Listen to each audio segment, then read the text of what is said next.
Hello കൂട്ടുകാരെ, പഠനമൊക്കെ ഇതുവരെയായി? പഠനമൊക്കെ ഉഷാറായിട്ട് പോകുന്നില്ലേ? നമുക്ക് ഒരുപാട് പരീക്ഷകൾ വരുന്നുണ്ട്. PSC ഇഷ്ടപ്പെട്ട് തന്നെ പഠിക്കണം. ഇഷ്ടപ്പെട്ട് പഠിക്കുമ്പോൾ നമുക്കിത് വലിയ ഭാരമായി തോന്നില്ല. ചെറിയ ചെറിയ നുറുങ്ങൊക്കെ വെച്ച് നമുക്ക് കോഡൊക്കെ ഉപയോഗിച്ച് കുറച്ചു കാലം അങ്ങനെ മുന്നോട്ട് പോകുമ്പോൾ വളരെ രസകരമായിരിക്കും ഈ യാത്ര. ഈ യാത്ര വളരെ രസകരമാണ്. PSCയുടെ ഒരു യാത്ര. ഇഷ്ടപ്പെട്ട് കൂട്ടുകാരൊപ്പം തന്നെ പഠിക്കുക. PSCക്ക് വളരെ പ്രധാനപ്പെട്ടാണ് നമുക്ക് കോൺസ്റ്റിറ്റ്യൂഷൻ എന്നറിയാം. അതിലെ മൗലികാവകാശങ്ങൾ എപ്പോഴും ചോദിക്കുന്നതാണ്. മൗലികാവകാശങ്ങളിലെ മൗലിക സ്വാതന്ത്ര്യങ്ങളെ നമ്മളിന്ന് നോക്കാൻ പോകുന്നത്. നമ്മളൊരു ഓർഡറിൽ ഒരു ഫ്ലോയിൽ പറയുമ്പോൾ നമുക്ക് ഈസി ആയിട്ട് കിട്ടും. മൗലിക സ്വാതന്ത്ര്യങ്ങൾ ആർട്ടിക്കിൾ 19 ആണ്. 19 1A അഭിപ്രായ സ്വാതന്ത്ര്യം.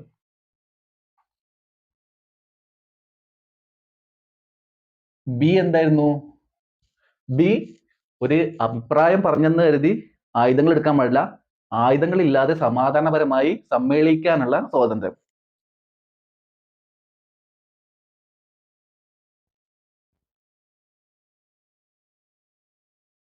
സി എന്തായിരുന്നു? നമ്മൾ സമ്മേളിക്കുമ്പോൾ ഒരു സംഘടന വേണം. അപ്പൊ സംഘടനാ സ്വാതന്ത്ര്യമാണ് സി പറയുന്നത്. നമ്മൾ സംഘടനകളൊക്കെ രൂപീകരിച്ചു. സംഘടന രൂപീകരിച്ചപ്പോൾ ഇന്ത്യയിൽ ഒട്ടാകെ നമുക്കത് പ്രചരിപ്പിക്കണം എന്ന് വിചാരിക്കാം. അപ്പോൾ ഇന്ത്യയിൽ ഒട്ടാകെ നടന്ന് സഞ്ചരിച്ച് നമുക്കത് പ്രചരിപ്പിക്കാം. അപ്പോൾ സഞ്ചാര സ്വാതന്ത്ര്യമാണ് ഡി പറയുന്നത്.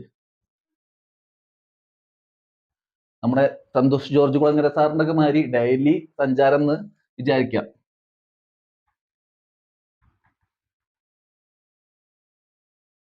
ഡി സഞ്ചാര സ്വാതന്ത്ര്യം. ഈ എന്തായിരുന്നു? സഞ്ചരിക്കുമ്പോൾ നമുക്ക് എന്തായാലും എവിടെയെങ്കിലും ഒന്ന് താമസിക്കണം. രാത്രി അന്തി ഉറങ്ങാൻ നമുക്ക് താമസിക്കണ്ടേ?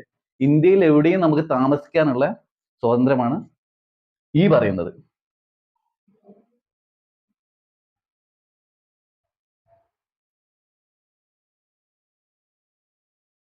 അതുകൊണ്ട് 44 ഭരണഘടനാ ഭേദഗതി 1978 വഴി എഫ് എടുത്ത് ഒഴിവാക്കി. സ്വത്തവകാശമായിരുന്നു, അത് എടുത്ത് ഒഴിവാക്കി. തൊഴിൽ ചെയ്യാനുള്ള സ്വാതന്ത്ര്യമാണ് ജി പറയുന്നത്. ഈ ജി എന്ന് പറയുമ്പോൾ തന്നെ നമുക്ക് ഗവൺമെന്റ് ജോബ് നമുക്ക് ഓർക്കാം. തൊഴിൽ ചെയ്യാനുള്ള സ്വാതന്ത്ര്യം. നമ്മളെല്ലാം ഒരു സേവകരായിട്ട് അങ്ങനെ ഒരു മനസ്ഥിതി ആയതുകൊണ്ട് നമുക്ക് ഗവൺമെന്റ് ജോബ് തന്നെ നന്നായിട്ട് സേവനം ചെയ്യാൻ നമുക്ക് വയ്ക്കും എന്നുള്ളത് കൊണ്ട് തന്നെ നമുക്ക് ഗവൺമെന്റ് ജോബ്, ഗവൺമെന്റിന്റെ സർവന്റ് ആയിട്ട് തന്നെ നമുക്ക് ജോലി ചെയ്യാം. ഇത്രയാണ് നമ്മൾ 6 തരത്തിലുള്ള മൗലിക സ്വാതന്ത്ര്യങ്ങൾ. തൊഴിൽ ചെയ്യാനുള്ള സ്വാതന്ത്ര്യം. പിന്നെ ഈ അഭിപ്രായ സ്വാതന്ത്ര്യത്തിലാണ് നമ്മൾ പത്രസ്വാതന്ത്ര്യമൊക്കെ വരുന്നത്. 19(1)(a) അഭിപ്രായ സ്വാതന്ത്ര്യം, പത്രസ്വാതന്ത്ര്യം. നമ്മൾ ഫോർത്ത് എസ്റ്റേറ്റ് എന്നൊക്കെ പറയുന്നത് നമ്മുടെ പത്ര സ്വാതന്ത്ര്യം. അപ്പോൾ ഫോർത്ത് എസ്റ്റേറ്റ് എന്നുള്ള പദം ആദ്യമായി കൊണ്ടുവന്നത് എഡ്മണ്ട് ബുർക്ക് എന്ന് പറഞ്ഞിട്ടുള്ള ഒരു വ്യക്തിയായിരുന്നു. നമുക്ക് 44 ഭരണഘടനാ ഭേദഗതിയിൽ ഒന്നുകൂടി പറയാനുള്ളത്, നമ്മുടെ 44 ഭരണഘടനാ ഭേദഗതി ചെയ്തത് മൊറാർജി ദേശായി എന്ന അന്നത്തെ പ്രധാനമന്ത്രി. അതുകൊണ്ട് ജസ്റ്റ് ഒന്ന് പറയാം. പിന്നീട് അടുത്തൊരു നല്ലൊരു ക്ലാസ് ആയിട്ട് പെട്ടെന്ന് വരാം.